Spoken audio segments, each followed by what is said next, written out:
আসসালামু আলাইকুম। আশা করি সকালে ভালো আছেন। আমাদের নতুন পথযাত্রা শুরু হওয়ার একটু এই মুরগিগুলো আমাদের প্রথম ব্যাচ, এগুলা নিয়ে আমরা শুরু করতেছি আমাদের নতুন পথযাত্রা। আসলে গরমের টাকার মুরগির পরিচর্যাটা একটু বেশি নিতে হয়, কারণ গরমে অতিরিক্ত গরমের ফলে মুরগি স্ট্রোকের সম্ভাবনা অনেক বেশি থাকে।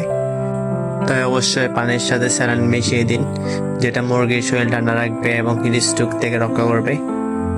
সঠিক পরিচর্যা ছাড়া কখনো পোলট্রিতে লাভ আশা করা যায় না, তাই সবসময় চেষ্টা করুন পোলট্রিতে যাতে পরিচর্যাটা একদম সঠিক হয়।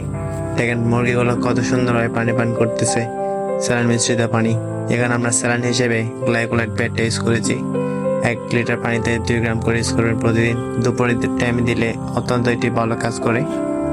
এখানে আমাদের 5টি মুরগির সাথে একটি মোরগ রয়েছে, তো প্রতিদিন আমরা 4টে করে ডিম পেয়ে থাকি, কোনো দিন 5টিও পাই।